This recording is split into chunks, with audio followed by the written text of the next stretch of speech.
towards the better core pillars and enablers, accelerating outcomes for citizens while maintaining pro-poor spending in health, education, and vulnerable groups. Mr. Speaker, the rest of my statement will present the economic context around which this budget is prepared, policy priorities and structural reforms under better, the proposed resource allocations as well as revenue-raising measures that the government will implement in the financial year 2025-2026 budget. And therefore, let me start with economic policy context. And I will first speak to the global context. Mr. Speaker, 2025-2026 budget has been prepared in the context of heightened uncertainty due to recent tariff wars and the intensification of geopolitical tensions, which continue to pose significant risks to global economies. In this regard and respect, global economic growth is expected to slow from 3.3% in 2024 to 2.8% in 2025, and finally to 3% in 2026. Now, let me come to the domestic economy. Mr. Speaker and honorable members, on the domestic front, the economy has remained resilient, as I stated earlier, recording an average growth rate of 5.2% for the years 2023 and 2024. This performance is higher than the global average of 3.3% and also higher than the sub-Saharan African region average of 3.8 over the same period. This strong growth reflects the impact of sound and deliberate policies, as well as the resilience of our well-diversified economy. These factors have enabled us to withstand significant domestic and external shocks while maintaining a steady path of progress. In 2024, the economy grew by 4.7%, supported by positive growth in all sectors except construction and mining. This growth was lower compared to 5.7% in 2023, mainly due to adverse effects of floods in the second quarter and the anti-finance bill protests in the third quarter of 2024 that disrupted economic activities. In fact, our economy closed down for about 3 months. Mr. Speaker, the government's policy interventions have strengthened the macroeconomic indicators as reflected in the following achievements.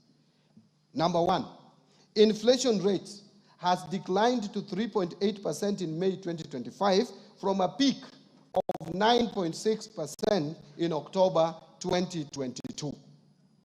The prices of essential food items, including sugar, milk, maize flour, wheat flour, bread, and rice, among others, have eased. For example, the price of 2 kilograms of sifted maize flour has declined to 156.9 shillings in May 2025 from Kenya shillings 177.7 in October 2022. Similarly, cost of energy and power has also come down over the same period. Second, in response to the decline in inflation, the Central Bank of Kenya has gradually eased monetary policy, lowering the central bank rate from 13% in August 2024 to 9.75% in June 2025. With the easing of monetary policy stance, interest rates have been declining. For example, the 91-day Treasury bills rates have declined from an average of 15.9% in May 2024 to 8.3% by May 2025. In addition, the average commercial bank lending rates that peaked at 17.2% in November 2024 have since declined to 15.7% in April 2025 and are expected to decline further. This decline has not only reduced the cost on government debt, but is also expected to stimulate lending by banks to the private sector and support economic activity. And third, foreign exchange market has remained stable, supported by a narrowing in the current account deficit and improved investor sentiment and confidence in our economy. The current account deficit narrowed to an all-time low at 1.3% of GDP in 2024 from 2.5% of GDP in 2023, supported by export of goods resilient tourism, and remittance inflows, and a contraction in food imports. As a result, our foreign exchange reserves have increased to their highest levels and stood at US dollars 10.5 billion, which is equivalent to 4.7 months of import cover by 30th of May 2025, and continue to provide adequate cover and a buffer against any short-term shocks in the foreign exchange market. The exchange rate against the US dollar has also appreciated from 159.7 to the dollar in January 2024 to stabilize at Kenya shillings 129.3 shillings to the dollar by 30th of May 2025. Mr. Speaker, the economy is expected to sustain growth momentum in 2025 and 2026, with the growth projected at 5.3% per year. And Mr. Speaker, this growth outlook is premised on a stable macroeconomic environment over the medium term. To foster macroeconomic stability, the government will continue to uphold prudent monetary and fiscal policies, ensuring that our actions remain aligned with the evolving needs of the economy and of the Kenyan people. As part of the process, the government will work to ensure that inflation remains within the targeted range, maintain a competitive exchange rate to the dollar, and deliver stable interest rates. Fiscal policy stance over the medium term will continue to support the government's priority programs under better through a growth-oriented fiscal consolidation path. And as such, the fiscal deficit is projected to decline from 5.3% of GDP in the financial year 2023-24 to 2.7% of GDP in the financial year 2028-2029. Mr. Speaker, Kenya's economic outlook faces both external and domestic risks. Globally, trade tensions, financial market volatility, and geopolitical conflicts could reduce Kenya's exports, tourism, and remittances, as well as raise costs of essential commodities. In the domestic scene, extreme weather may impact agriculture, infrastructure, and food security. The government is monitoring these risks closely and will take necessary action and measures to safeguard macroeconomic stability. Mr. Speaker and honorable members, let me now expound on the policy, priorities, and structural reforms that the government is implementing to sustain economic growth and improve livelihood of Kenyans. The priorities are under the bottom-up economic transformation agenda. Mr. Speaker, as I have already affirmed earlier in my statement, government's initiatives under better over the last 2.5 years have resulted in significant successes, notwithstanding a challenging domestic and external landscape. Over the medium term, the government will consolidate the gains already realized to stimulate sustainable economic recovery for improved livelihoods.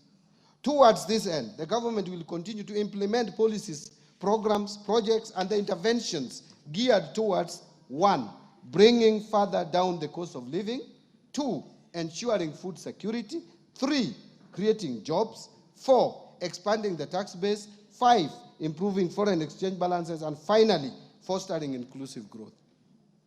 Priority will be given to attracting strategic investment across Better's 5 core pillars and their enablers, using a value chain approach to enhance production and add value and improve market access. This will be supported by a whole-of-government approach to service delivery. Mr. Speaker, the government will also implement the following interventions to support and accelerate economic recovery. First, continue to uphold macroeconomic stability and strengthen security to ensure a safe and supportive business environment. Second, accelerate the development of key infrastructure, including roads, railway, energy, and water systems to lower the cost of doing business and ease the movement of the people and goods. Third, boost investment in key economic sectors to drive broad-based, sustainable growth by advancing agricultural transformation, strengthening manufacturing, promoting environmental conservation and climate change mitigation, revitalizing tourism, and ensuring sustainable land use and management. Fourth, strengthen human capital development by increasing investment in health, education, and targeted social safety nets for vulnerable populations to achieve both social and economic outcomes. Fifth, promote empowerment of youth, women, and persons living with disability through government-funded programs complemented by strategic partnerships with private sector organizations. Sixth, facilitate fiscal decentralization by allocating shareable revenues to county governments to bolster institutional capacity and improve service delivery. And finally and lastly, undertake policy, legal, and institutional reforms to improve efficiency and effectiveness in public service delivery. I want to now turn to a presentation on building resilience against climate change. Here, Mr. Speaker and honorable members, climate change, we all know, is now a global crisis. And Kenya remains vulnerable to the impacts of climate change, which pose both economic and fiscal risks. In response, the government is taking proactive steps to align with the global transition towards a low-carbon, climate-resilient future. To address the challenges and opportunities in climate finance and investment, the government has developed a number of frameworks, including climate finance mobilization strategy, national policy framework on green fiscal incentives, carbon market framework, as well as the national green taxonomy. To diversify our financing sources, address budget deficits, and fund social and environmental sustainability projects, the government is developing a sustainability-linked bond framework that will allow the issuance of a bond. We reaffirm our dedication to protecting our environment, safeguarding livelihoods, and building a climate-resilient Kenya for current and future generations. Mr. Speaker, as a country, we continue to experience challenges of disaster occurrences, mainly due to weather variability and climate change. These pose significant fiscal disruptions, while at the same time affecting lives and livelihoods of millions of Kenyans.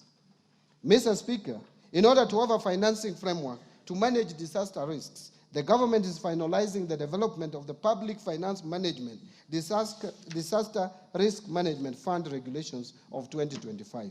The regulations seek to establish a dedicated fund for addressing 4 cycles of disaster risk management, namely preparedness, mitigation, response, and recovery. Allow me now to turn to policy and legal institutional reforms. Mr. Speaker, recognizing that sustainable economic recovery depends on the timely implementation of effective policy, legal, and institutional reforms, the government is implementing the following interventions to enhance the business environment, improve efficiency in public service delivery, and bolster accountability and transparency in the management of public finances. Number 1, public procurement reforms. Mr. Speaker, to streamline public procurement, we developed the Public Procurement and Asset Disposal Amendment Bill of 2024, which is currently in Parliament for enactment. The bill seeks to enhance transparency and accountability, strengthen the role of the regulator to enforce standards, compliance, and sanctions for non-compliant procuring entities, promote the use of local content, and align with international best practices. I urge the honorable members to fast-track this enactment. Mr. Speaker, in order to fully automate public procurement and asset disposal processes, I launched the end-to-end e-government procurement system in April 2025. The e-government procurement system is a complete departure from the manual processes, and will lead to increased bidder participation, enhanced efficiency in processing of procurement requests, and increased authenticity of procurement documents through integration with various government systems.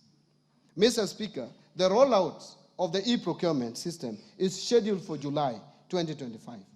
In order to ensure effective use of this system, the National Treasury rolled out the training of end users from procuring entities in both the national and county governments on the e-government procurement system phase 1 modules that cover procurement planning to contract management. We have since trained suppliers, and to date, 400 e-government procurement system end users comprising public finance management staff and suppliers from both the national and county governments have been trained in readiness for full rollout in July 2025. Next, I want to speak to restraining growth of public sector wage bill, which has been of serious concern.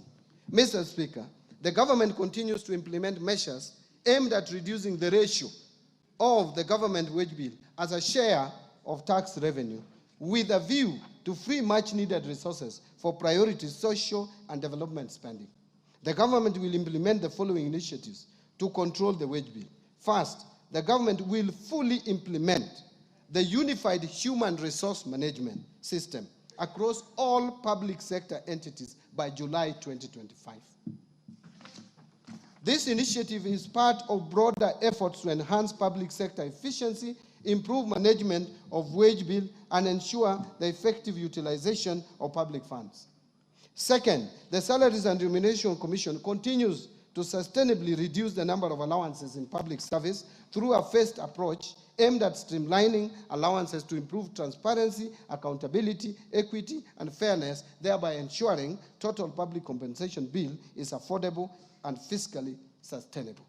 To this end, the Salaries and Remuneration Commission will progressively review allowances and benefits in the future collective bargaining agreements, aligning them to the allowances policy guidelines for the public service.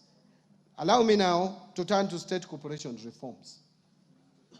Mr. Speaker and honorable members, state corporations are a major source of fiscal risks to public finances due to management and operational inefficiencies. An assessment conducted by the National Treasury to determine viability of state corporations identified critical gaps and vulnerabilities. Mr. Speaker, to address the vulnerabilities, the Cabinet in January 2025 approved reforms to streamline state corporations and enhance governance and accountability of the corporations.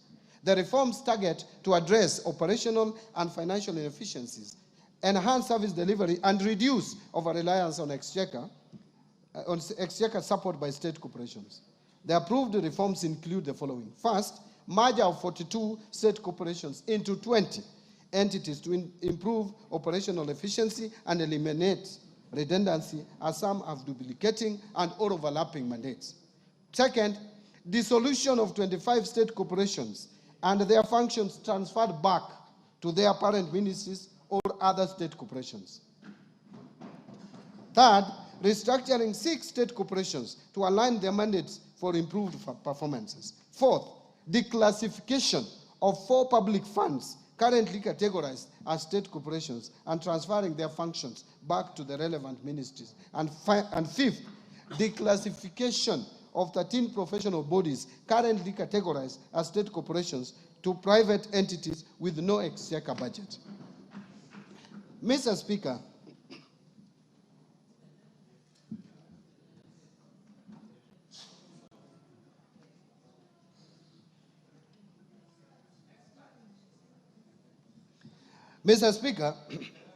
thank you.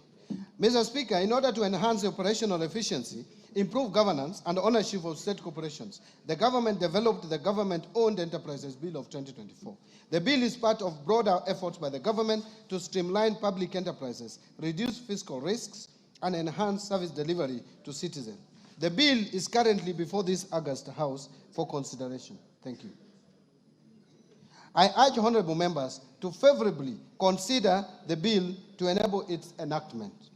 Mr. Speaker, in order to secure the uptake of cotton production, while also providing alternative linked supplies for local apparel manufacturers, the Cabinet approved the revival and commercialization of Rivertex East Africa Limited by onboarding non-equity strategic partners.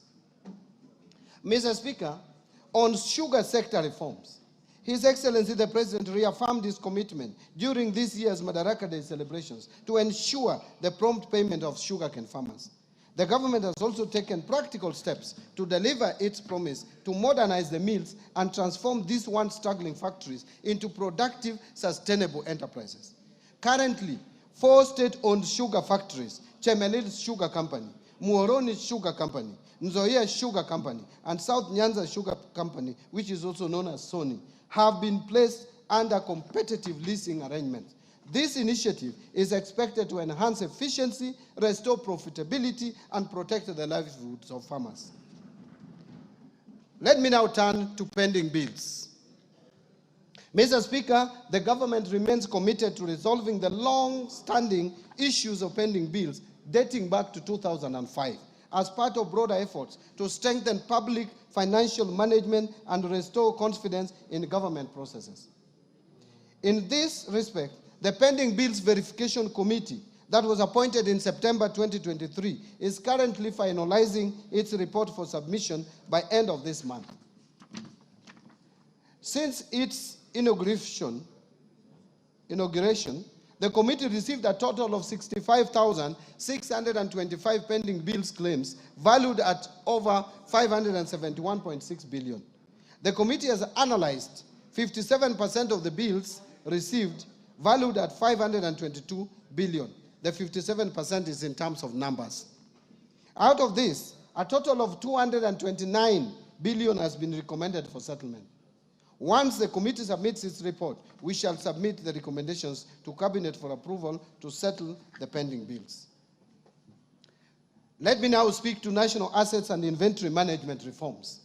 Mr. Speaker, in order to promote prudent management of public assets and liabilities, the National Treasury digitized assets in the assets and inventory management modules in the IFMIS for use by both national government and county governments.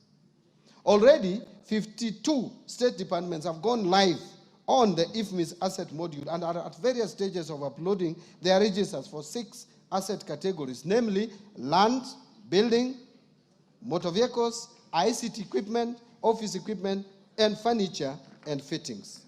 In addition, a roadmap is in place to roll out the module to the county government, and this reform will enable accounting officers have visibility of all assets and inventory under their control and facilitate optimal assets utilization. Mr. Speaker and honorable members, to enhance the management and utilization of public assets, the government is developing a policy on public sector asset valuation. The policy will support accurate financial reporting, strengthen fiscal discipline, and inform evidence-based public investment decisions. In addition, the government will develop framework to facilitate identification of public sector assets, and this will ensure accuracy and completeness of assets register, which are critical for transition to accrual basis of accounting. On financial sector reforms, Mr. Speaker, the banking sector has remained stable and resilient with a strong asset base, which grew by 1.5% from 7.6 trillion in April 2024 to 7.7 trillion in April 2025. To anchor the banking sector to continue playing its role in Kenya's socio-economic transformation, various reforms have been implemented, which include, first, the Central Bank of Kenya lifted the moratorium on licensing of new commercial banks in Kenya in April 2025. This is expected to attract foreign direct investment in the sector, resulting in competition and consequently reduce lending rates. Second, to promote the greening of banking sector, Central Bank of Kenya in April 2025 issued the Kenya Green Finance Taxonomy and the Climate Risk Disclosure Framework for implementation by the sector. The Kenya Green Finance Taxonomy is a tool to classify whether particular economic activities are green or environmentally sustainable and promote the transition to a low-carbon economy. The Climate Risk Disclosure Framework is aimed at enabling banks to integrate climate-related risks into their governance, strategy, risk management, and disclosure frameworks. It is also intended to enable banks to leverage on business opportunities from efforts to mitigate and adapt to climate change. And third, issuance of guidelines on global liquidity standards and leverage ratios. The Central Bank of Kenya in April 2025 issued guidelines on liquidity coverage ratio, net stable funding ratio, and leverage ratio for the banking sector. These guidelines will enhance the banking sector's liquidity and capital frameworks to promote greater financial stability and resilience, thereby ensuring that banks have the ability to withstand unexpected shocks, maintain stable funding, and manage their risk profiles effectively. Mr. Speaker, the Central Bank of Kenya, in collaboration with the National Treasury and other stakeholders, are developing the National Financial Inclusion Strategy for the period covering 2025 to 2028. The strategy provides a consolidated framework for advancing financial inclusion agenda to meet the needs of all Kenyans through deepening access and usage of financial services, enhancing quality of affordable financial products that meet consumer demands. Mr. Speaker, to strengthen digital finance in Kenya, the government will continue to implement the National Payment Strategy for the period 2022 to 2025 and fast-track finalization of a national policy on digital finance. In order to reform and modernize the national payment system, Central Bank of Kenya is doing the following. 1, undertaking a comprehensive review of the national payment system legal and regulatory framework. 2, implementing a fast payment system that seeks to address persistent challenges in interoperability, affordability, and the high cost of digital transaction. And 3rd, effective 1st July 2025, the Kenya Electronic Payment and Settlement System will transition to a 24/7 settlement capability. This will support round-the-clock trade, enable faster clearing of government payments, facilitate real-time business-to-business transactions, and provide greater flexibility for consumers and financial institutions. Mr. Speaker, following the grey listing of the Republic of Kenya by the Financial Action Task Force in February 2024, the government has continuously addressed the technical deficiencies identified in Kenya's Mutual Evaluation Report, which was published by Eastern and Southern Africa Anti-Money Laundering Group in September 2024.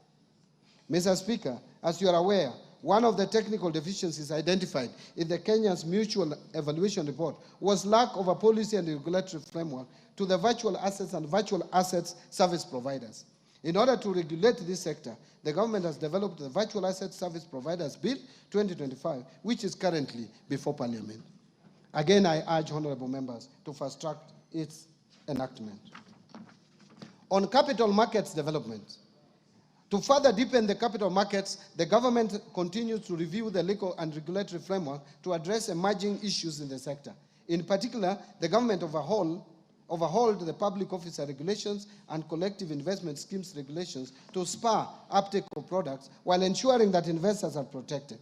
The government has also approved new regulatory frameworks to support credit ratings and alternative investment funds, which have attracted a lot of interest from investors. Further, the government is in the process of reviewing the regulatory framework for licensing, margin trading, conduct of business for market intermediaries, and mergers, acquisitions, and takeovers. Once in place, these regulations will reinvigorate capital markets activity and make our capital markets more facilitative and efficient. Mr. Speaker, to diversify the government sources of financing, a Sukuk bond has been issued while other Sharia-compliant products are in the pipeline. The first Sukuk bond raised 3.2 billion, which has been effectively deployed in the affordable housing program and pension reforms. Mr. Speaker, in the Tax Laws Act, Mr. Speaker, now I turn to the pension reforms.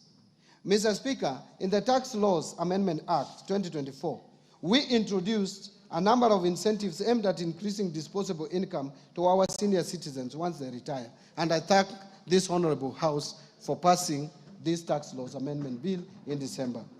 We, among others, increased tax deductible amount, removed tax on all retirement benefits, and introduced tax exemption on pension savings towards post-retirement medical schemes. Mr. Speaker, despite the reforms introduced in this sector, benefit adequacy remains a persistent challenge. Many retirees still find their pensions insufficient to meet their basic needs. And Mr. Speaker, the retirement benefits system predominantly covers the working population in the public and private sector to the exclusion of the unemployed population, who are majority in the informal sector. To address this, the National Treasury, in collaboration with key stakeholders, is implementing the National Retirement Benefits Policy. This policy outlines a clear forward-looking strategy to address long-standing structural challenges, such as fragmented legal frameworks, exclusion of informal sector workers, limited medical cover for the elderly, weak portability mechanisms, and inadequate dispute resolution structures. Mr. Speaker, the government remains committed to fulfilling its obligations to retired public servants while ensuring that our pension system is modern, inclusive, efficient, and sustainable. In this respect, the government is undertaking reforms aimed at delivering faster, more transparent, and citizen-friendly pension services.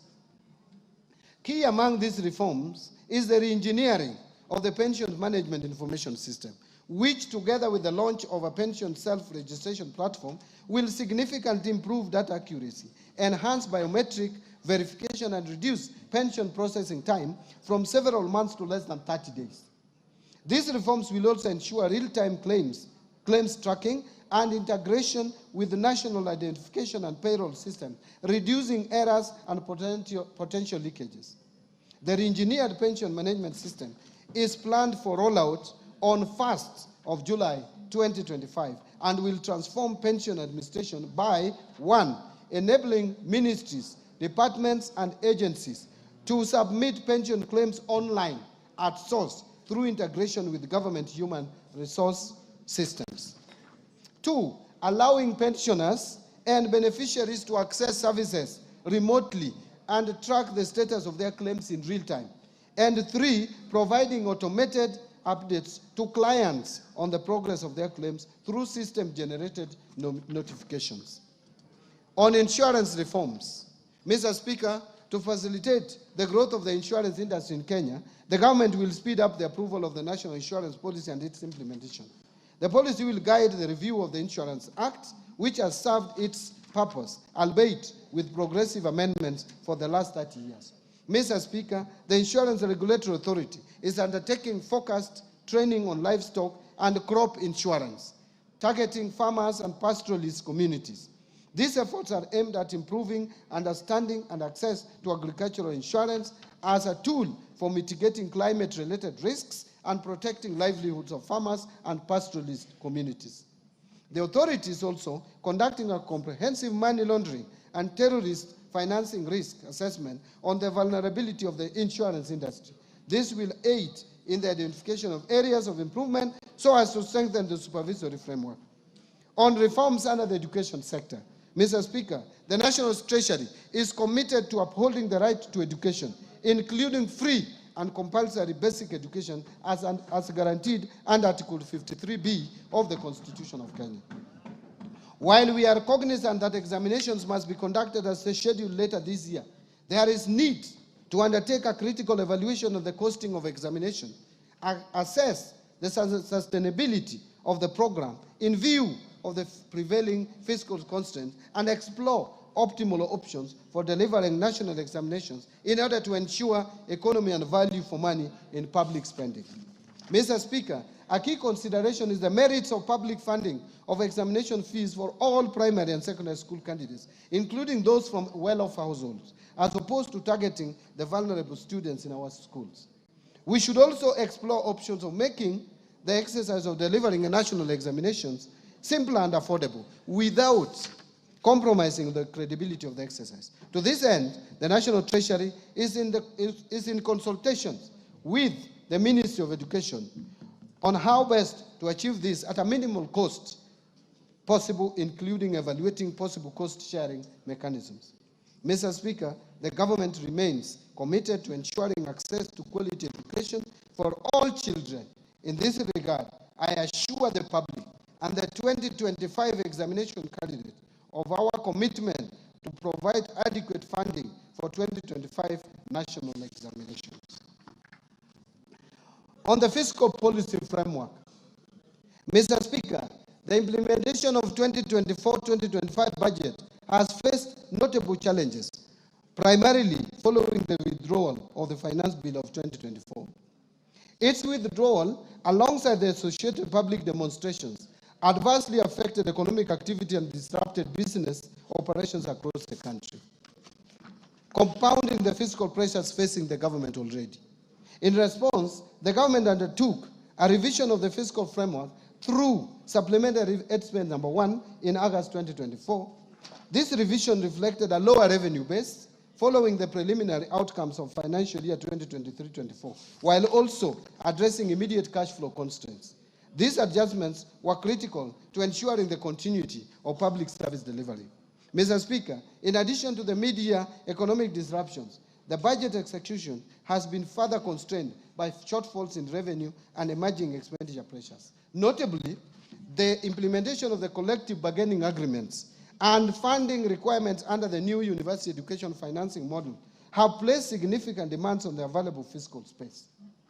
These challenges have led to cash flow pressures and a buildup of pending obligations, necessitating careful fiscal management and reprioritization. To address these evolving dynamics, the government prepared supplementary budget estimates to accommodate revenue shortfalls experienced during the current fiscal year and accommodated expenditure pressures. On domestic revenue mobilization, Mr. Speaker, in order to support our economic agenda and sustain key government programs, the government continues to implement a balanced mix of tax policy and administrative measures aimed at significantly boosting revenue collection. As part of the process, the government is focused on broadening the tax base while reducing the burden of compliance. In this regard, we have prioritized sectors such as the digital economy, agribusiness, and small and medium enterprises in tax education and outreach programs. In addition, Mr. Speaker, Kenya Revenue Authority continues to embrace modern technology to streamline tax processes, facilitate trade, and enhance voluntary compliance. A key milestone in this journey is the launch of Gava Connect, an open application programming interface platform that enables Kenyan developers to build homegrown solutions for efficient access to tax services. This program enhances service delivery, improves transparency, and strengthens our ability to detect tax evasion. Mr. Speaker, Kenya Revenue Authority has also introduced several digital tools to simplify compliance and boost operational efficiency. One is what we call auto-populated VAT returns for seamless, accurate tax filing. Two, simplified pay returns, accessible via mobile, web, and application program interface. Three, electronic rental income tax system that has enabled transparent rental income declarations. And four, forecourt electronic tax invoice management system integration in the petroleum sector, connecting fuel dispensers to point-of-sale terminals. This enables real-time transmission of sales data to electronic tax invoice management system, simplifying compliance and ensuring greater transparency in fuel transactions. Mr. Speaker, these solutions are more than just tech updates. They are the drivers of economic empowerment and accountability.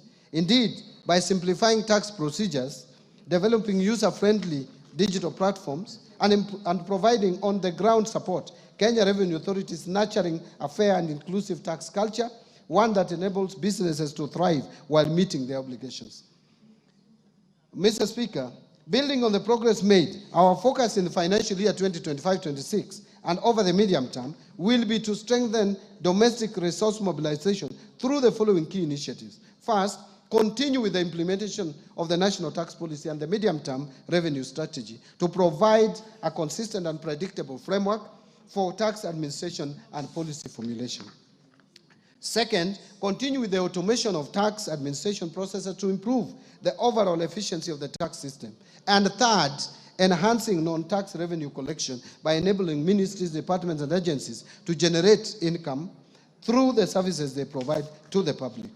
Mr. Speaker, as part of our broader fiscal reform agenda, the government is undertaking targeted tax administrative reforms aimed at strengthening our revenue base and promoting inclusive economic growth. These reforms will focus on three key objectives. First, reducing tax expenditures. Mr. Speaker, tax expenditures stood at 3.38% of GDP in 2023. To unlock additional revenue for national government, we must reduce that tax expenditure.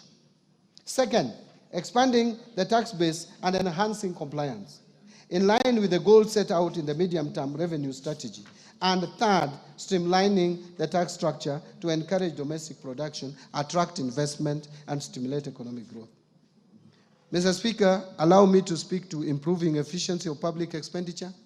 Here, Mr. Speaker, in our continued effort to ensure prudent fiscal management, the government will sustain and deepen measures aimed at strengthening expenditure control and enhancing the efficiency and effectiveness of public spending.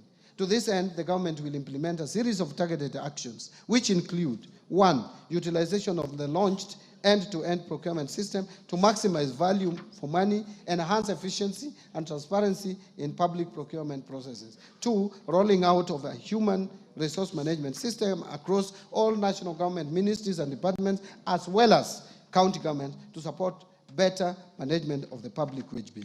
3, scaling up the use of the public-private partnerships framework for commercially viable projects to attract private sector participation in public service delivery, what we call PPP.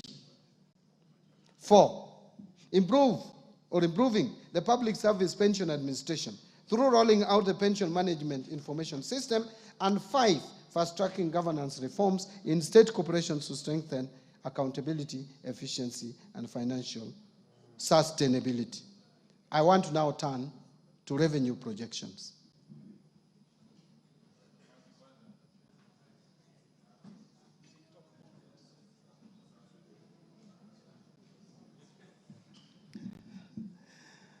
Mr. Speaker, honorable members, based on the outlined policy measures and structural reforms, total revenue collections, including appropriation in aid, for the financial year 2025-26 budget is projected to be at 3,321.8 billion, equivalent to 17.2% of GDP.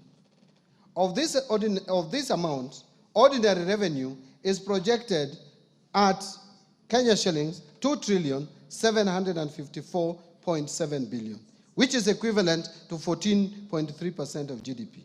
And ministerial appropriation in aid, or if you like, non-tax revenue, is projected at 567 billion shillings. Grants are projected at 46.9 billion, or 0.2% of the GDP. Having talked about revenue projections, let me now turn to expenditure projections. Mr. Speaker, total expenditure in the financial year 2025-2026 budget is projected at 4,291.9 billion, equivalent to 22.3% of GDP. And of this, recurrent expenditures will amount to 3,134.4 billion, equivalent to 16.3% of GDP. And development expenditures, including allocations to domestic and foreign finance projects, contingency fund, and equalization fund, will amount to 693.2 billion, equivalent to 3.6% of GDP. Total allocation to county governments is projected at 474.9 billion, of which equitable share is 405.1 billion.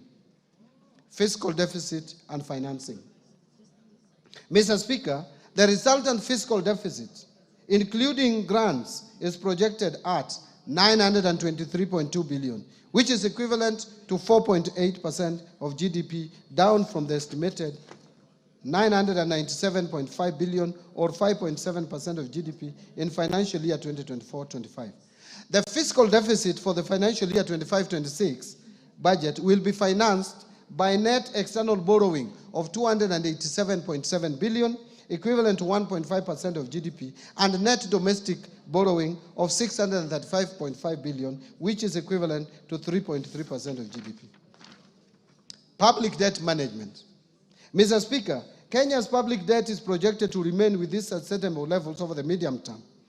In present value terms, the debt to GDP is projected to progressively decline from 63% in 2024 towards the debt anchor of 55%, or minus 5% of GDP, plus or minus 5% of GDP for 2028. To support the projected decline in debt levels, The National Treasury will continue implementing various reforms as guided by the medium-term debt management strategy, including liability management operations, continue pursuing use of concessional loans from multilateral, bilateral, and limited commercial sources such as international bond issuances.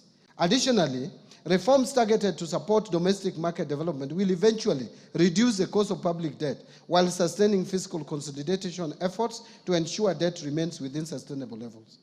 Further, the government will explore emerging funding instruments such as debt swaps, diaspora bonds, sustainability-linked bonds, and environmental, social, and governance debt instruments to fund budget deficit and manage public debt.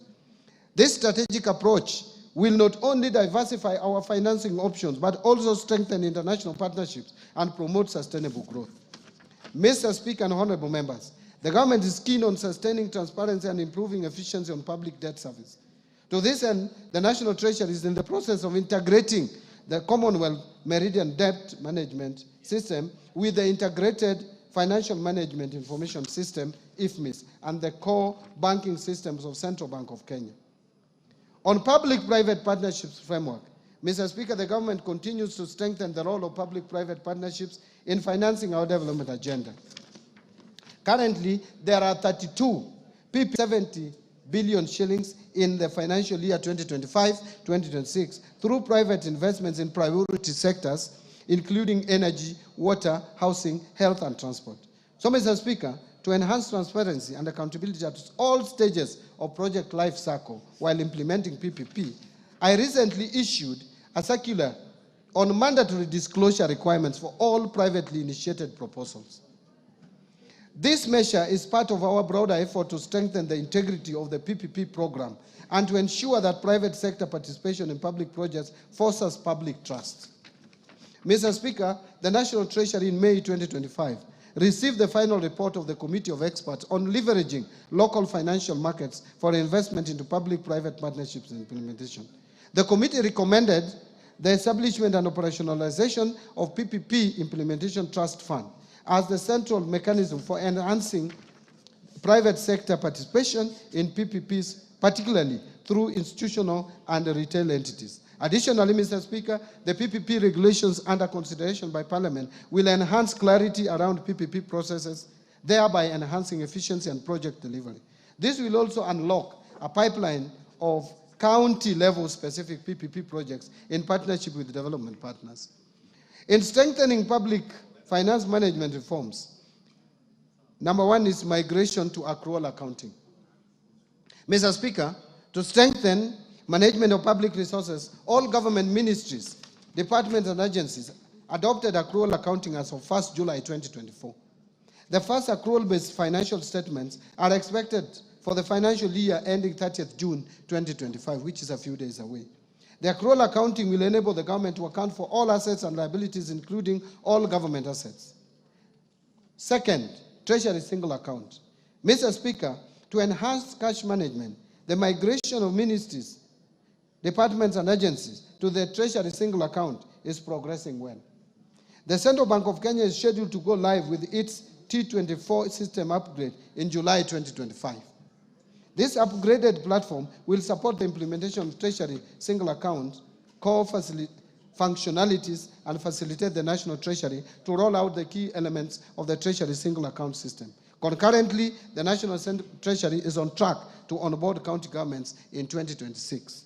The final phase will involve integrating all remaining national government entities into the Treasury single account by financial year 26-27. Third, zero-based budgeting. Mr. Speaker, to reorient the budgeting and expenditure framework, the government adopted the zero-based budgeting approach while finalizing the financial year 25-26 budget. To implement this approach, the National Treasury developed a budget costing tool that was integrated into the IFMIS budget module for the national government.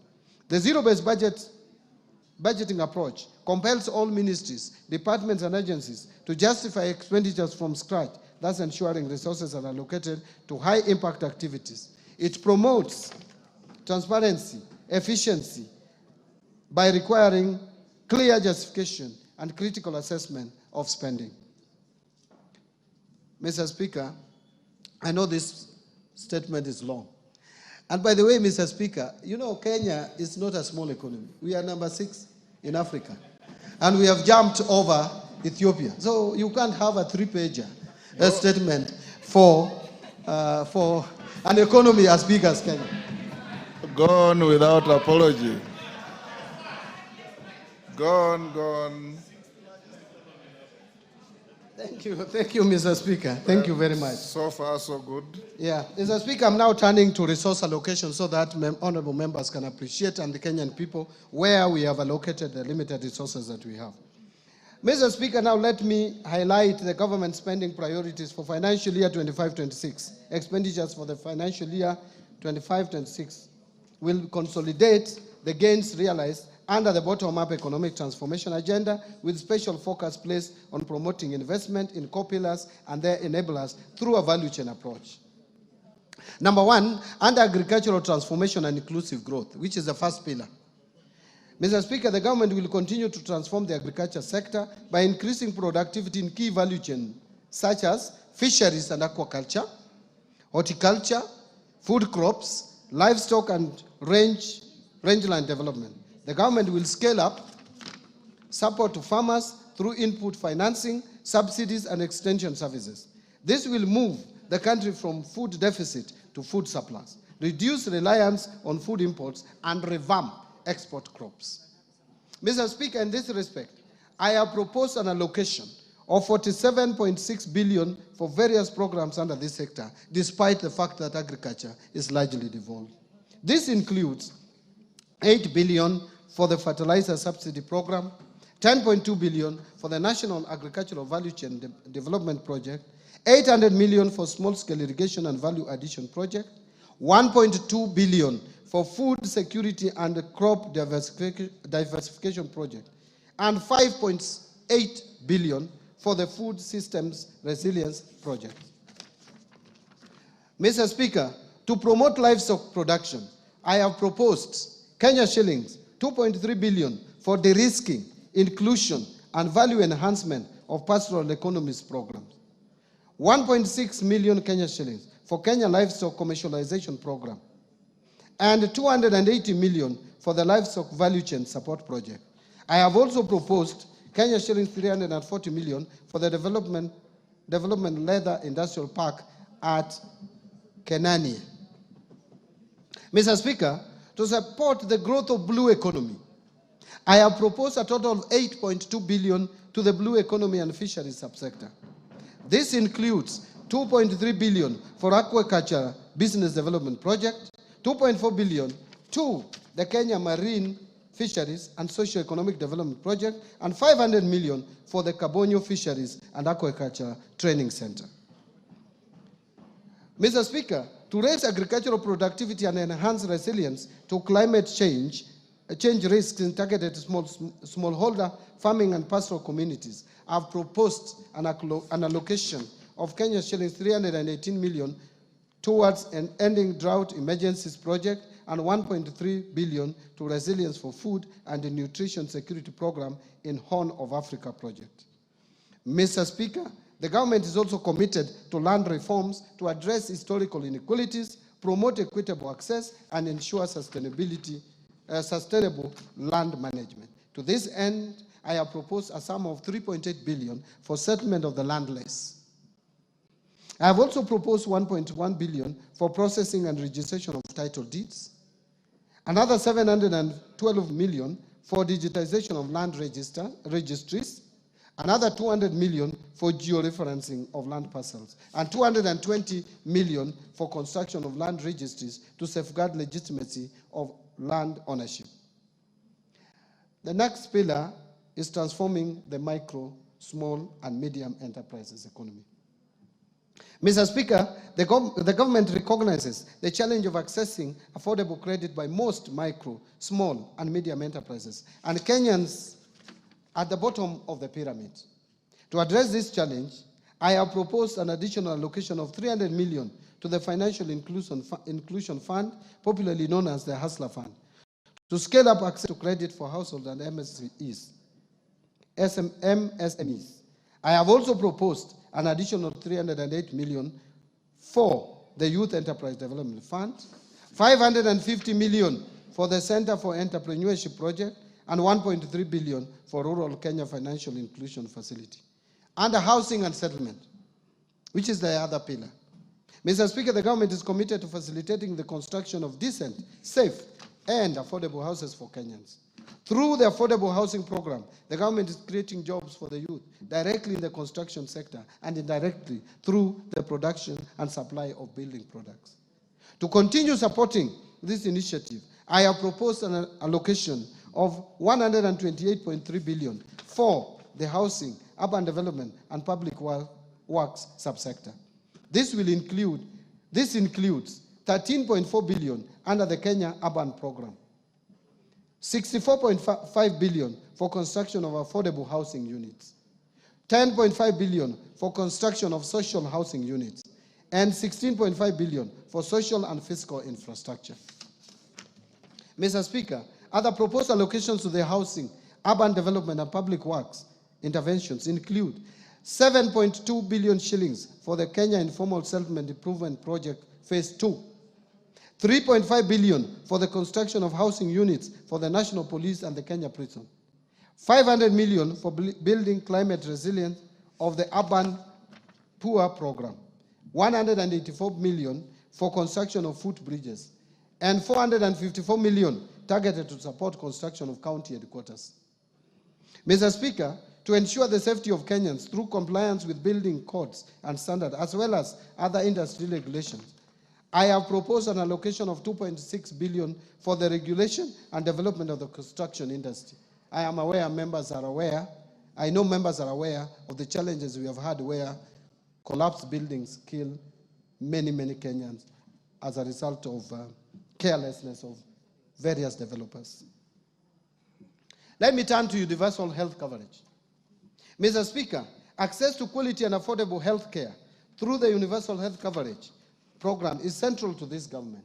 Towards this end, Mr. Speaker, I have proposed an allocation of Kenya shillings 138.1 billion, up from 123 billion in the current year's budget, to the health sector to support various activities and programs. This includes 6.2 billion for universal health coverage, coordination and management, 13.1 billion for primary health care, and that is up from 7.1 billion in the current year, and 430 million to provide medical cover for the orphans, elderly, and disabled persons in our society. Mr. Speaker, to lower cases of HIV, AIDS, malaria, and tuberculosis, and enhance vaccines and immunization program in the country, I have proposed 17.3 billion for the Global Fund and Kenya shillings 4.6 billion for vaccines and immunization programs, respectively. Mr. Speaker, to enhance early diagnosis and management of cancer and reduce the burden of treatment of chronic and critical illnesses among Kenyans, I have proposed an allocation of 8 billion to the Emergencies, Chronic and Critical Illnesses Fund to be managed by SHA, and this has moved from 5 billion shillings in the current budget. 1 billion for construction of a cancer center at Kisii Level 5 Hospital, 100 million to strengthen cancer management in Kenyatta National Hospital, and 100 million for expansion of comprehensive cancer treatment at Kenyatta University Teaching, Referral and Research Hospital. Mr. Speaker, to improve health service delivery, I have also proposed a sum of 42.4 billion for our referral hospitals, including Kenyatta National Hospital, Moi Teaching and Referral Hospital, Kenyatta University Teaching, Referral and Research Hospital, Mwai Kibaki Teaching and Referral Hospital in Othaya, Jaramogi Oginga Odinga Teaching and Referral Hospital in Kisumu, and Mathare National Teaching and Referral Hospital. Other locations include Kenya shillings 1.3 billion for the construction of Kenyatta National Hospital, Burns and Pediatrics Center. Mr. Speaker, I have also proposed 5.2 billion for Kenya Medical Supplies Agency to recapitalize it, 2.7 billion for the Kenya Medical Research Institute, 500 million for procurement of family planning and reproductive health commodities, and 300 million for procurement of equipment at the National Blood Transfusion Services. Further, to strengthen the capacity of medical personnel, I have also proposed an allocation of 4.3 billion for medical interns 3.2 billion for community health promoters, 303 million for training of health personnel, and 8.9 billion for the Kenya Medical Training Centers, KMTCs. On digital superhighway and creative economy, which is the other pillar of the better principle, the government continues to invest in digital superhighway to improve ICT infrastructure and expand internet access nationwide. The creative industries are a significant source of employment, particularly for the youth, and has the potential to address high unemployment rates through promotion of music, theater, graphic design, digital animation, fashion and craft, among others. Mr. Speaker, to support growth in the digital superhighway, I have proposed an allocation of 12.7 billion to fund initiatives in the information, communication technology sector. Specifically, this proposed allocation includes 2.3 billion shillings for the construction of Kenya Advanced Institute of Science and Technology at Konza Technopolis, 3.7 billion for Kenya Digital Economy Acceleration Project, and 333.2 million for government shared services, 382 million for the digital superhighway, 689 million for the establishment of digital hubs, and 750 million for maintenance and rehabilitation of national optic fiber backbone infrastructure. In order to fast-track the development of the Konza Technopolis city, I have proposed an allocation of 3.1 billion for Konza data center and smart city facilities. The government is also committed to enhance transparency, accountability, and efficiency in public procurement. I have, in this regard, proposed an allocation of 700 million for rolling out the implementation of the electronic government procurement system, what we call EGP, or EGP, procurement. Other key allocations to critical sectors supporting better include the following: investing in critical infrastructure. Mr. Speaker, the government will continue to invest in transportation networks, including roads, railways, and air travel, to reduce travel time and logistic costs, making markets more accessible and facilitating the movement of goods and people. Towards this end, I have proposed an allocation of 217.3 billion for development of roads across the country. This includes 30 billion to support construction of new roads and bridges, 70.8 billion for rehabilitation of roads, because we have so many long, the length of roads is so long that we have to maintain them and rehabilitate. And 115.6 billion for road maintenance. Actually, this 115 billion is more than the 85 million that we have in the current budget by 30 billion for maintenance of our roads. Mr. Speaker, to expand railway transport and its infrastructure, I have proposed an allocation of 38 billion shillings. I have also proposed an allocation of 450 million for the Kenya ferry ramp in Mombasa, 331 million for Nairobi bus rapid transport project, and 298.7 million for promotion of e-mobility projects. To facilitate movement of goods and people in our inland waters, I have also proposed an additional 110.4 million for acquisition of ferries for Lake Victoria. Mr. Speaker, to scale up production of reliable and affordable energy, I have also proposed an allocation of 62.8 billion to cater for key energy interventions. This includes 31.6 billion for the national grid system, 16.3 billion for rural electrification, 11.6 billion for development of geothermal energy, 2.1 billion for alternative energy technologies, and 743 million for development of nuclear energy. Let me now talk about improving education outcomes. Mr. Speaker, the education sector plays a vital role in economic development by enhancing human capital, driving innovation, and improving productivity. To this end, the government continues to invest in education to raise learning outcomes and ensure equal opportunities for all. Mr. Speaker, I have proposed a total allocation of 702.7 billion to the education sector, which is almost 28% of our entire budget. This will include an allocation of 387.2 billion to the Teacher Service Commission. The allocation for TSC will include 7.2 billion for recruitment of intern teachers and 980 for capacity building of teachers on competence-based education curriculum. Further, I have proposed an allocation of 7 billion for free primary education, 28.9 billion for junior secondary school capitation, and 51.9 billion for free day secondary education. In addition, Mr. Speaker, I have also proposed an allocation of 5.9 billion for administering the national examinations, 3 billion for the school feeding program, and 7.2 billion for the recruitment of instant teachers. I think that one I'd already mentioned, that's a repeat, and 4 billion for the technical, vocational, educational training and entrepreneurship project. Mr. Speaker, to enhance infrastructure development and provide a safe learning environment in our schools, I have proposed an allocation of 1.7 billion for primary and secondary schools infrastructure, and 1.4 billion for construction and equipping of technical training institutes and vocational training centers. In addition, I have proposed 13.3 billion for the Kenya Primary Education Equity in Learning Program, and 2.3 billion for the Kenya Secondary School Quality Improvement Project. Mr. Speaker, other proposed allocations to the education sector include 993 million for research, science, technology, and innovation, 41.5 billion to the Higher Education Loans Board for provision of loans to university and TVET students, and this has increased from 35 billion to 41.5 billion for health. Another 16.9 billion for scholarship for university students, and 7.7 billion capitation and scholarship for TVET students. In supporting manufacturing for job creation, Mr. Speaker, to continue promoting local industries, I have proposed an allocation of 18 billion under various implementing ministries, departments, and agencies. Out of this, 4.5 billion will support establishment of county integrated agro-industrial parks in various counties. 2.8 billion for supporting access to finance and enterprise recovery, what we call SAFER project. 602 million for a development of Athi River Textile Hub. 705 million for establishment of flagship export processing zones hubs.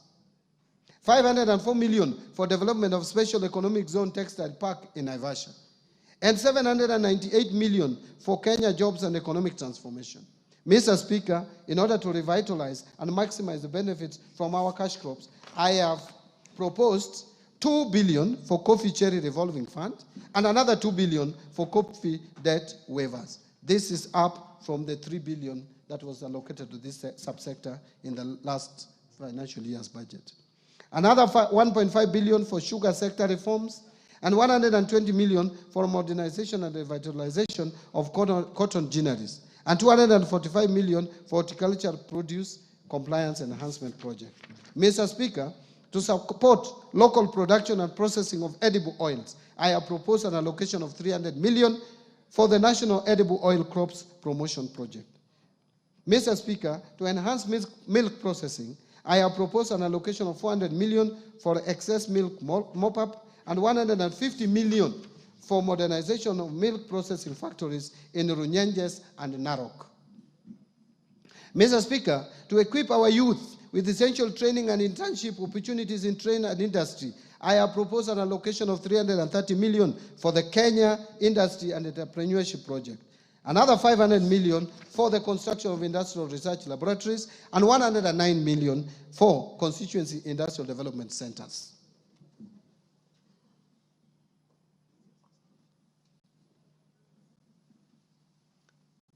Now let me speak to improving security. Mr. Speaker, a stable and secure environment fosters investment, trade, and overall economic growth. In this regard, I have proposed an allocation of 202.3 billion for defense, another 125.7 billion for the National Police Service, and 51.4 billion for the National Intelligence Service, another 32.5 billion for internal security and national administration, and 38.1 billion for prison services. I have also proposed an additional allocation of 10 billion to cater for leasing of police motor vehicles, and 3.6 billion for police modernization program. Mr. Speaker, to combat crime and enhance administration of justice, I have proposed 1.2 billion for construction and modernization of national forensic facilities. Now, let me turn to protecting the vulnerable groups in our society. Mr. Speaker, social protection services are crucial for building more equitable and resilient societies by reducing poverty, inequality, and vulnerability, as well as promoting economic growth and social cohesion. I have in this regard proposed an allocation of 41.4 billion in this budget to protect the vulnerable members of our society and promote affirmative action. This is increasing from 33 billion in the current financial year's budget. Out of this allocation, 25.1 billion will cater for cash transfers to the elderly persons. And again, this has moved from 18 billion, so it has increased by 7 billion. 8.9 billion for cash transfers to orphans and vulnerable children. Again, that's a jump of 1 billion more. And 1.5 billion for cash transfers to persons living with disability. Again, this has been increased from 1.19 billion. Mr. Speaker, the proposed allocations also includes 3.9 billion for the Kenya Hunger Safety Net Program, 450 million for the National Fund for the Disabled of Kenya. In addition, there is 600 million which will go to the Child Welfare Society of Kenya, 100 million for the Presidential Bursary for Orphans, 180 million for the Street Families Rehabilitation Trust Fund, and 90 million for the National Albinism Support Program, and finally, 90 million for the National Autism Support Program. On equity, poverty reduction, women and youth empowerment. Mr. Speaker, unemployment remains one of the most persistent and challenging issues facing the country today. The challenge is not only about job creation, but also bringing the critical gap between education and employment and developing relevant skills for the modern economy. In order to empower the youth and support businesses owned by youth and women and to promote development in the constituencies, I have proposed 105.6 billion for these initiatives. This allocation includes 10 billion, I have proposed 105.6 billion, not million, for these initiatives. This allocation includes 10 billion for the National Youth Service, NYS, 3.6 billion to National Youth Opportunity Towards Advancement, what is famously known as NYOTA, and Kenya shillings 318 million for the Youth Enterprise Development Fund.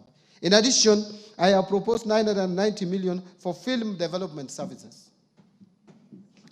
Mr. Speaker, to further empower our women and girls, I have proposed 353 million for the Women Enterprise Fund, 940 million for provision of sanitary towels to school-going girls, 254 million for strengthening prevention and response to gender-based violence in Kenya, 110 million for eradication of female genital mutilation, and 4 billion for the National Government Affirmative Action Fund, otherwise known as NGAF. Mr. Speaker, to promote regional equity, reduce poverty, and enhance social development across the country, I have proposed 58.8 billion for the National Government Constituency Development Fund, 9.6 billion for the Equalization Fund to finance programs in identified marginal areas or marginalized areas, and another 15.9 billion for the Kenya Devolution Support Program number 2. To stimulate tourism growth, sports, culture, recreational, and arts, Mr. Speaker, in order to harness national pride, empower our youth, and position Kenya as a regional beacon of talent and heritage, I have proposed an allocation of 29.7 billion to support sports, culture, and recreation as well as tourism.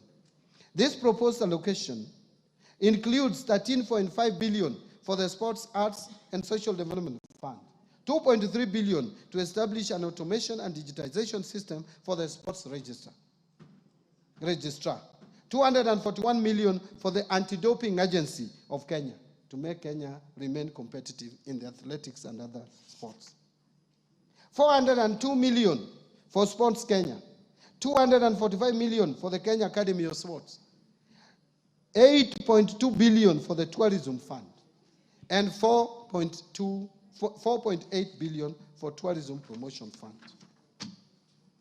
On environmental protection, water and natural resources, Mr. Speaker, to safeguard natural ecosystems, ensure sustainable water use, and tackle the impact of climate change, I have proposed an allocation of 10.7 billion for forest resources conservation and management. 1.6 billion for forest research and development, 3.7 billion for environment management and protection, 11.5 billion for the Kenya Financing Locally Led Climate Action Project, which is known as FLOCA, 1.6 billion for meteorological service, and 13.2 billion for wildlife security, conservation and management. Another 953 million for wildlife research and development. In addition, I have also proposed 1.1 billion for human wildlife conflict compensation and 950 million for wildlife insurance. Mr. Speaker, I have also proposed an allocation of 26.8 billion for water and sewerage infrastructure development. Out of this, 16.5 billion for water resources management and 1.9 billion for water storage and flood control. In addition, I have also proposed 15 billion for irrigation and land reclamation and 266 million for water harvesting and storage for irrigation. In order to improve governance and sustaining the fight against corruption, Mr. Speaker, to enhance good governance, intensify the fight against corruption, and entrench integrity and accountability in public service delivery, I have proposed Kenya shillings 4.5 billion for the Ethics and Anti-Corruption Commission, 4.5 billion for the Office of the Director of Public Prosecutions, 5.3 billion to the State Law Office, and 8.7 billion for the Office of the Auditor General. In addition, Mr. Speaker, to enhance the oversight and legislative role of Parliament, I propose an allocation of 48 billion for Parliament. To enable administration of justice, I also propose an allocation of 27.8 billion for the judiciary. Now let me turn to allocation to county governments.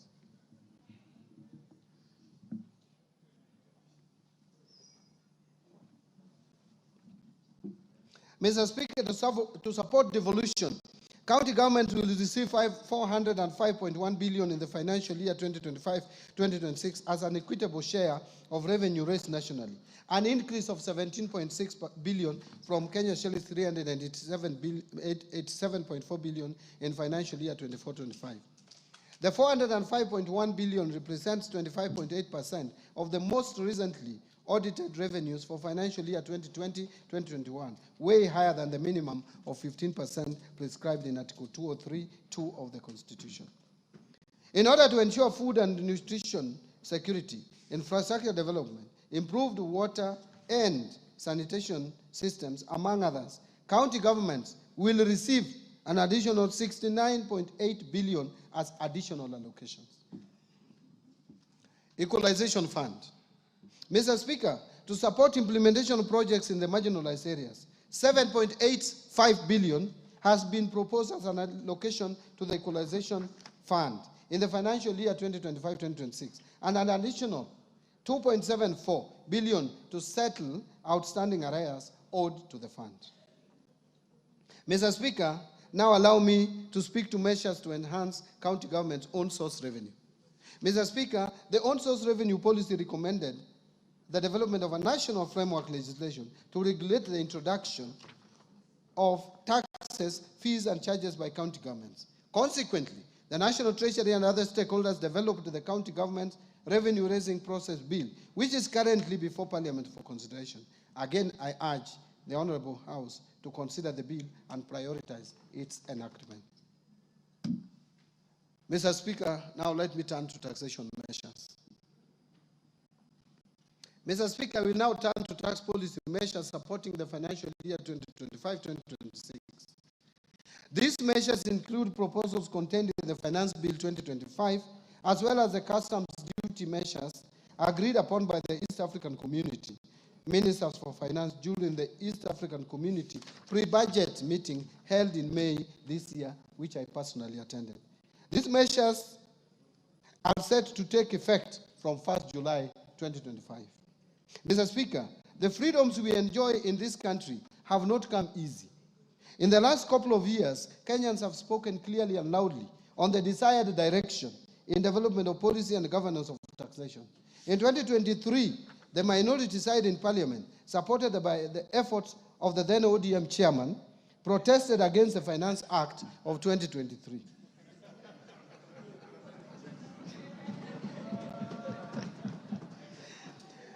Last year, Mr. Speaker, some provisions in the Finance Bill 2024 triggered protests across the country. These actions in the 2 years regrettably resulted in the loss of lives and destruction of property and adversely impacted economic lives of many. In the remembrance of our fellow Kenyans who lost their most precious lives during these protests, allow me, Mr. Speaker, that we observe a minute of silence in their remembrance. Will you be upstanding?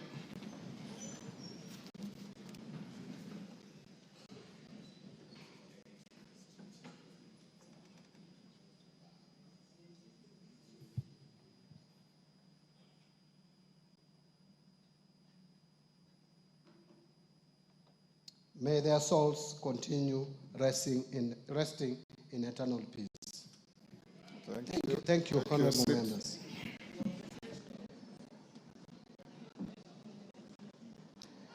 Mr. Speaker, no life should be lost and no property should be destroyed again. The message from Kenyans was clear. Since I took office at the National Treasury and Economic Planning, I assured Kenyans that we shall strive to reduce tax burden. In this respect, the Finance Bill of 2025 has neither proposed new taxes nor raised any tax rates.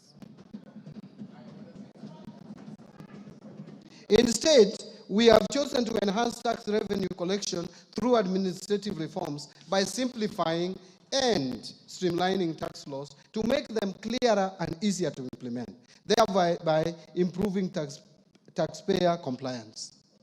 The process also involves rationalization of tax expenditure to enhance equity and fairness. Mr. Speaker, the revenue foregone through tax incentives or tax expenditure has increased significantly, rising from Kenya shillings 393.1 billion, which is equivalent to 2.9% of GDP in 2022, to 510.6 billion, which is equivalent to 3.4% of GDP in 2023.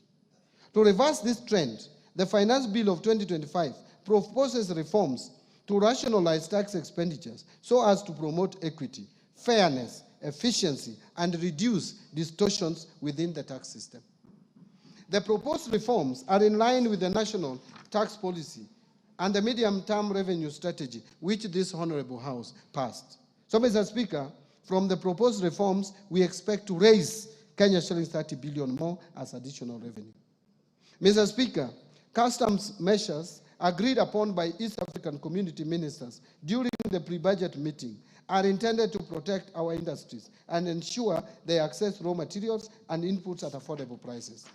The meeting allowed Kenya to import tea packaging materials at a lower duty rate of 10%. In addition, Kenya was granted an extension of duty remission to import wheat at the rate of 10%. These measures will support our wheat and tea farmers. Mr. Speaker, I will begin with the customs measures and later provide highlights on the proposed amendments of tax laws in the Finance Bill of 2025. On customs measures, to meet the local demand of rice, Kenya was allowed to extend the stay of application on the East African Community Common External Tariff and import rice at the rate of 35% or USD 200 per metric ton, whichever is higher, instead of the common external tariff rate of 75% or USD 345 per metric ton. Mindful of wheat farmers in Kenya, East African community ministers agreed on duty remission of wheat at a rate of 10% instead of the common external tariff rate of 35%, provided the millers who intend to import wheat under the duty remission must first purchase locally produced wheat. Mr. Speaker, to promote local assembly of telecommunication equipment, Kenya was granted an extension of duty remission on inputs for assembly of telecommunication devices, including mobile phones, laptops, and tablets. Mr. Speaker, in order to reduce the production cost of animal feeds, Kenya requested for an extension to import inputs for production of animal feeds duty-free under the East African Community Duty Remission Scheme, which was granted. We urge the producers of animal feeds to apply for the remission. Mr. Speaker, the leather sector is one of the priority value chains under BETA. To support local producers of leather and leather products, Kenya was allowed to extend the stay of application on the common external tariff rate and apply import duty rate of 35% on leather products. To promote tanneries to supply local manufacturers with high-quality leather, Kenya was allowed to import chemicals for leather processing under duty remission. Mr. Speaker, to support local assembly of transformers, which is critical to energy distribution, the East African Community Ministers approved Kenya's request for a tariff split on transformers to provide for a distinction between fully built and unassembled transformers. Currently, it is one line, tariff line, and it is very difficult for us to separate and incentivize either of them.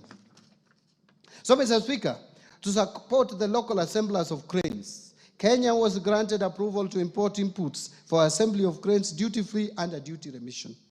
Mr. Speaker, last year Kenya was granted a stay of application on the East African East African Community Common External Tariff to apply a higher duty rate ranging from 25 to 35% on certain types of paper used in manufacturing packaging materials.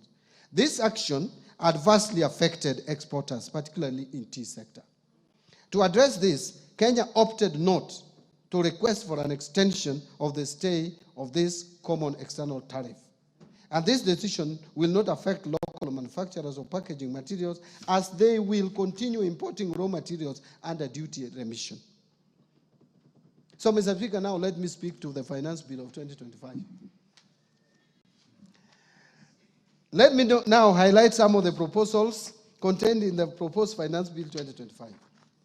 Under Income Tax Act. Mr. Speaker, to enable faster recovery of investment by businesses on loose items such as utensils, linen, and industrial tools, the bill proposes to amend the Income Tax Act to allow for a full cost deduction of these items in the first year of purchase, as opposed to the current 3 years. This will improve cash flows of the relevant businesses. Mr. Speaker, we have noted increased tax disputes arising from audits carried on cross-border transactions. These disputes could have been avoided if the multinational companies had advanced pricing agreements with the commissioner at KRA. To address this gap, the bill is proposes to amend the Income Tax Act to empower the commissioner to enter into advanced pricing agreements with multinational companies. Mr. Speaker, the Tax Laws Amendment Act of 2024, passed in December last year, introduced the minimum top-up tax in line with the global best practices. But the Act inadvertently omitted the due date for payment of the tax, thus creating enforcement challenges. To address this, I have proposed an amendment to the Income Tax Act to clarify that the due date will be the end of the 4th month following the close of a company's accounting period. Mr. Speaker, again, the Tax Laws Amendment Act of 2024, passed in December last year, exempted gratuity payments from income tax, actually pension and gratuity. However, the provision is not clear whether all gratuity, including from private pension schemes, is exempted from tax. In this respect, the bill is proposing to amend the Income Tax Act to clarify that all gratuity payments, whether from public or private sources, are exempt from tax. Mr. Speaker, to encourage wider participation in virtual asset transactions, especially among the youth, the bill proposes to reduce the digital asset tax rate from 3% to 1.5%. And Mr. Speaker, to ensure consistency and effective administration of the law, the bill proposes to amend the 3rd schedule to the Income Tax Act to clarify that fringe benefit tax is payable by the employer at the corporate tax rate, and that withholding tax on qualifying dividends and qualifying interest are final tax. That is not clear in the current arrangement. And Mr. Speaker, under the current Income Tax Act, individuals with mortgages, and honorable members would be interested in listening to this. Mr. Speaker, under the current Income Tax Act, individuals with mortgages for purchasing or improving residential houses can claim tax relief on interest payment on the mortgage. However, those who take up a mortgage to construct their own residential houses are excluded from this relief. That is the law as it is today. To ensure fairness, the bill proposes to extend this benefit to interest on mortgages taken for construction of residential houses. This will support home ownership and align with the better pillar on affordable housing. Mr. Speaker, the current tax-free daily subsistence allowance of $2,000 for private sector employees on official duties outside their usual workplace is lower than that of the public sector employees. To enhance equity, the bill is proposing to increase the tax-free daily subsistence allowance for private sector employees from 2,000 to 10,000 shillings. Mr. Speaker, Kenya has an opportunity to strengthen its position as a regional financial hub. In this respect, the bill proposes amendment to the Income Tax Act to provide that companies certified by the Nairobi International Financial Center Authority, NIFCA, that invest new capital of at least $3 billion over a period of 3 years to pay a reduced corporate tax rate of 15% for the first 10 years and 20% for the subsequent 10 years. The companies qualifying for this will be required to employ Kenyans at senior management level. The startup companies that are certified by Nairobi International Financial Center Authority will enjoy a 15% tax rate for the first 3 years and 20% for the subsequent 4 years.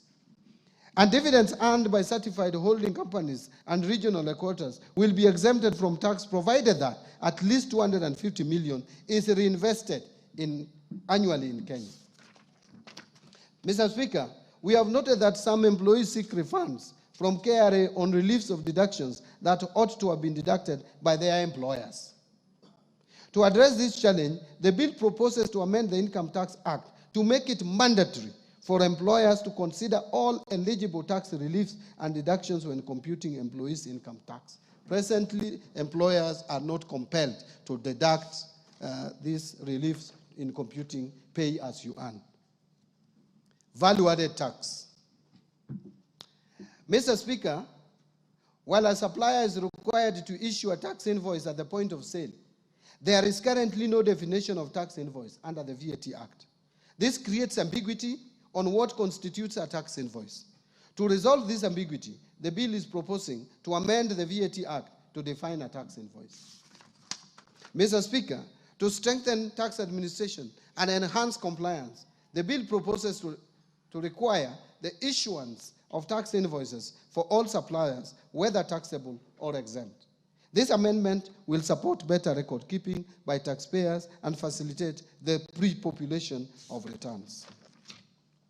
Mr. Speaker, to support business operations, the bill proposes to shorten the period for claiming refunds on bad debts from 3 years to 2 years, and to allow taxpayers to either request for a refund or offset it against future VAT liabilities.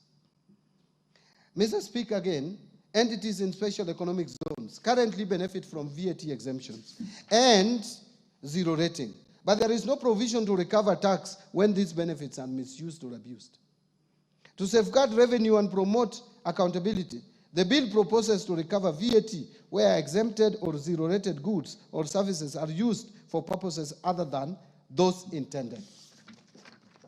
Mr. Speaker, to prevent leakages or revenue leakages, strengthen tax administration, and promote equity across sectors, the bill proposes to move some zero-rated goods and services that are consumed locally to exempt status. Further, Mr. Speaker, some of the goods exempted from VAT have multiple uses, making it difficult to effectively monitor whether they are finally used for the intended purpose. In this respect, the bill proposes to amend the VAT Act to remove such exemptions. Under excise duty, Mr. Speaker, to minimize tax disputes relating to classification of locally produced accessible goods, the bill proposes an amendment to the Excise Duty Act to clarify that the East African Community Common External Tariff and its classification rules shall apply to all accessible goods, both imported and locally manufactured. Mr. Speaker, to streamline the processing of application for license to manufacture accessible goods by the Commissioner, The bill proposes to amend the Excise Duty Act to require the Commissioner to provide feedback on the application within 14 working days from the date of receipt of all valid documents. Mr. Speaker, the Excise Duty Act provides for taxation of alcoholic beverages based on pure alcoholic content, which increased cost for producers using spirits over 90% alcohol content as raw materials from 356 shillings to about 1,000 shillings per litre. Since undenatured extra neutral alcohol is a key input in the manufacturing of spirituous beverages, the bill proposes to amend the Excise Duty Act to provide an excise duty rate of 500 shillings per litre for undenatured extra neutral alcohol above 90% strength supplied to licensed spirituous beverage manufacturers. Mr. Speaker, to promote equity and fairness in taxation of accessible services offered through the internet or electronic network, the bill proposes to amend the Excise Duty Act to bring non-resident persons without a physical presence in Kenya into the tax net when they supply accessible services through these mediums. Mr. Speaker, to avoid double taxation of fees charged by digital lenders, the bill proposes to amend the definition of digital lender under the Excise Duty Act to exclude entities licensed under the Banking Act, the Cooperative Societies Act, and the Microfinance Act. Honorable members, to enhance clarity and consistency in the administration of excise duty legislation, the bill is proposing to amend the Excise Duty Act to clarify that imported plastic products, including plates, self-adhesive plastics, and printed polymers, will be subjected to excise duty at 25% of the excise value, or 200 per kilogram, whichever is higher. Now let me speak to miscellaneous fees and levies. Mr. Speaker, the Export and Investment Promotion Levy on billets and wire rods, which are raw materials in manufacture of nails, fencing wires, gabions, bolts, and nuts, have raised production costs of these products. In this respect, the bill proposes to amend the Miscellaneous Fees and Levies Act to review the levy downwards. Mr. Speaker, to promote Nairobi as regional aircraft maintenance hub while managing tax expenditures, the bill proposes to amend the Miscellaneous Fees and Levies Act to introduce import declaration fee and railway development levy on small aircrafts and helicopters, but to retain the exemption on spare parts of all aircrafts. The Tax Procedures Act, 2015. No, the Act is 2015. Mr. Speaker, to enhance the Commissioner's ability to recover unpaid taxes from non-residents, the bill is proposing to amend the Tax Procedures Act to expand the scope of agency notices to include non-resident persons. Mr. Speaker, and this is controversial, to close a loophole that hinders enforcement of tax compliance and ensure timely revenue collection, the bill proposes to amend the Tax Procedures Act to clarify that enforcement of tax collection when a tax appeals tribunal or a court judgment on tax dispute is in favor of the Commissioner shall only be suspended where a stay order has been granted. That is not the one that I thought I was going to read. The controversial one is yet to come. Mr. Speaker, to remove the financial and legal barriers that may hinder effective enforcement of recovery of unpaid taxes, the bill proposes to amend the Tax Procedures Act to provide that property transfers made by or to the Commissioner in recovery of tax liabilities be exempted from stamp duty. Mr. Speaker, to promote transparency, uphold fair administrative action, and strengthen trust in tax administration, the bill proposes to amend the Tax Procedures Act to require the Commissioner to provide reasons when issuing amended tax assessments to a taxpayer, so that we avoid misuse of Kenya Revenue Authority for political reasons, where they just sit and tell you that 3 years ago you did not pay such and such, and yet you had already been cleared for tax purposes. Reasons must be provided. Mr. Speaker, to address taxpayers' concerns regarding penalties and interest arising from system-related delays or administrative errors beyond taxpayers' control, the bill proposes to amend the Tax Procedures Act to allow the Cabinet Secretary to grant waivers on penalties and interest arising from such circumstances upon recommendation by the Commissioner. Presently, if there is any error made by the Kenya Revenue Authority on your tax assessment, there is no law to reverse it. So in conclusion, Mr. Speaker and fellow Kenyans, we have experienced a wide range of challenges as a nation in the past 2 years.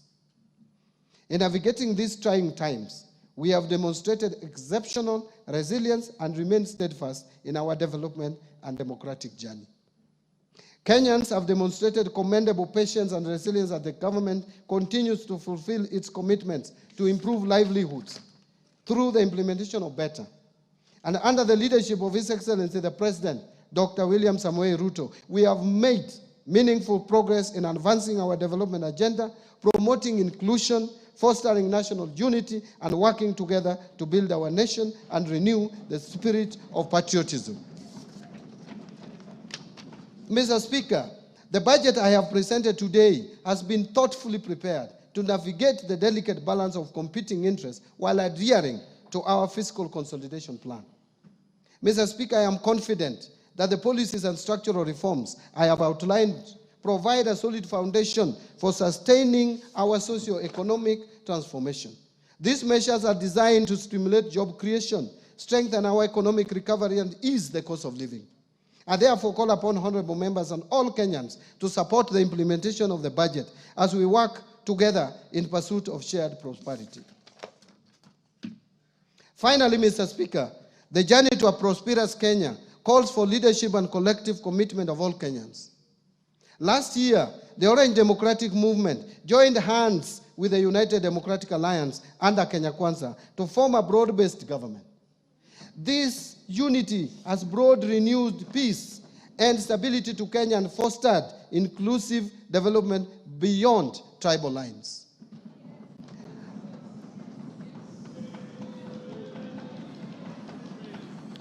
I wish. Thank you. Thank you. Thank you. Thank you. Thank you. Thank you very much. I wish to acknowledge with gratitude the unwavering leadership and vision of His Excellency the President Dr. William Samoei Ruto and His Excellency the Deputy President Professor Kithure Kindiki.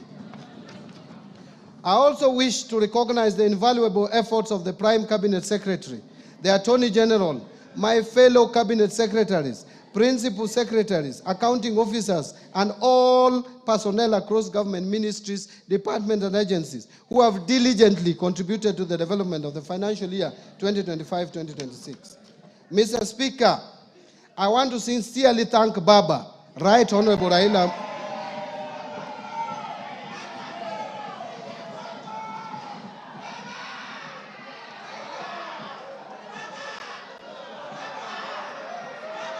Thank you, thank you, thank you. Thank you, honorable members. Honorable Mr. Speaker, I sincerely thank Baba, Right Honorable Prime Minister Raila Amolo Odinga, and the entire Orange Democratic Movement fraternity for their invaluable mentorship as well as trusting me with party leadership positions in my political journey. But Mr. Speaker, I will not forget that I served the people of Suba South constituency as their elected representative for a period of 15 years and a further 2 years as nominated member of parliament before my appointment to the cabinet. I truly appreciate the people of Suba South constituency for the opportunity they gave me to serve them, and I will remain forever grateful. In addition, I served in the leadership of parliament as a minority leader, and equally, I appreciate the support accorded to me by this House and its leadership during my tenure. My sincere appreciation goes first to you, Honorable Speaker of the National Assembly.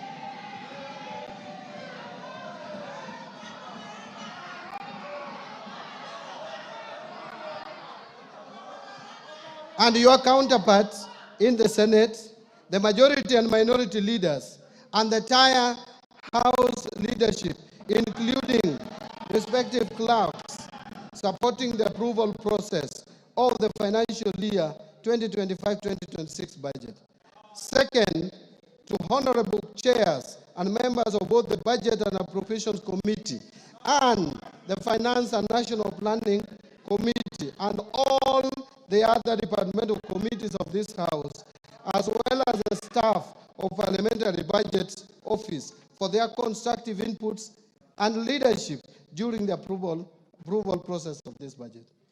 Third, my colleagues at the National Treasury and Economic Planning, led by Dr. Chris Kipto, the Principal Secretary for the National Treasury, Dr. Boniface Barasa Makoha, the Principal Secretary for the State Department for Economic Planning, and Mr. Cyril Wagunda Odede, the Principal Secretary for Public Investments and Assets Management, for their commitment, dedication, and support in their preparation of this budget. Fourth, special appreciation goes to Mr. James Muhati, the former Principal Secretary for the State Department for Economic Planning, for his unwavering commitment and invaluable support during the first half of the financial year. His dedication and strategic leadership greatly advanced the ministry's mandate and played a pivotal role in shaping key national economic planning initiatives. Fifth, my appreciation goes to the Governor of the Central Bank of Kenya, the Commissioner General of the Kenya Revenue Authority, as well as the management and staff of both institutions, the financial sector regulators, and other MDAs for their valuable contributions to the budget process. Sixth, my gratitude goes to our multilateral and bilateral development partners for their continued technical and financial support. Seventh, I also thank the private sector for their participation and contribution in the budget process. And eighth, I wish to appreciate the media and non-state actors for their active engagement and participation in the financial year 2025-2026 budget.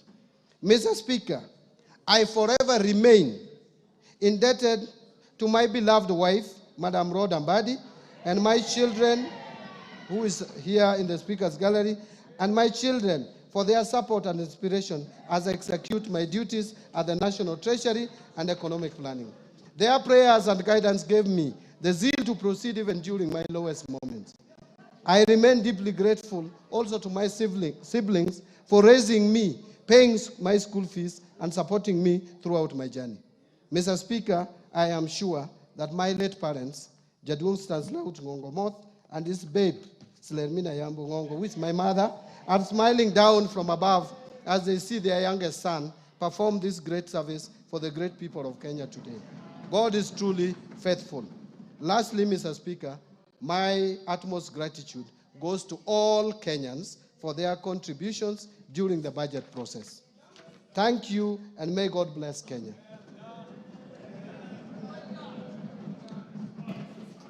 Mr. Speaker, before I resume my seat, you will recall that I have already submitted to this House the budget estimates and the Finance Bill 2025, together with the accompanying documents as required by the Public Finance Management Act 2012. Today, I further submit the following documents for this August House and request that you graciously receive them. 1, budget statement for the financial year 2025-26. 2, the 2025 budget policy statement. 3, estimates of revenue, grants and loans for the financial year 2025-2026. 4, financial statements for the financial year 2025-26. 5, medium-term debt management strategy 2025. 6, budget highlights, the Mwananchi guide for the financial year 2025-26. And finally, statistical annex to the budget statement for the financial year 2025-2026.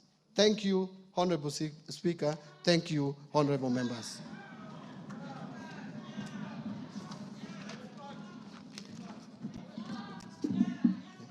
Thank you, Minister. You may now take your seat.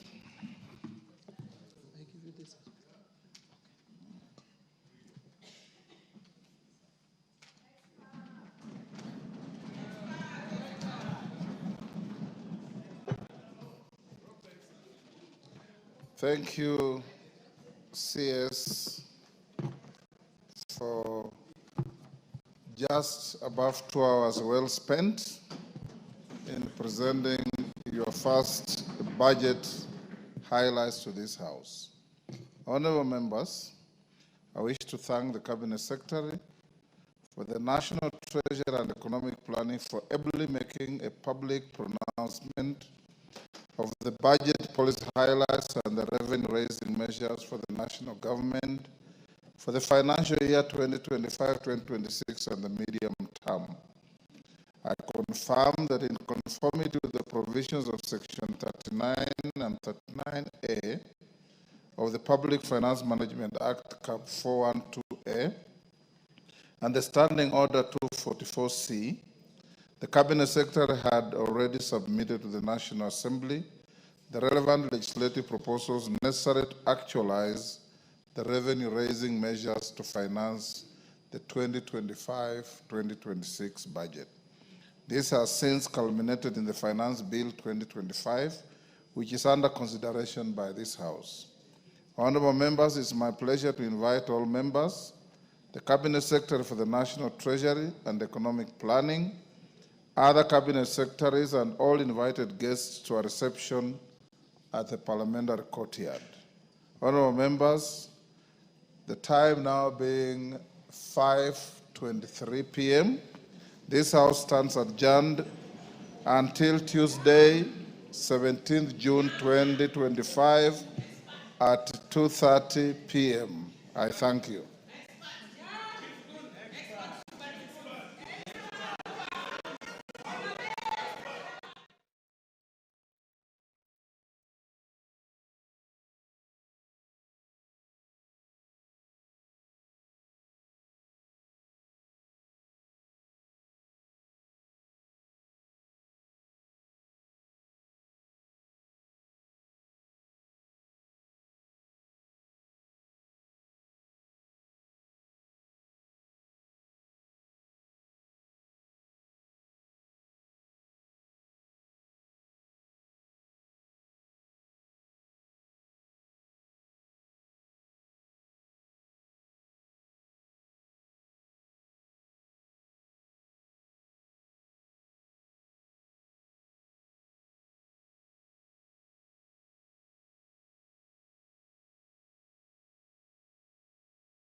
That marks the climax of the budget highlights for the year 2025-2026 financial year, delivered by the Cabinet Secretary for the National Treasury, Honorable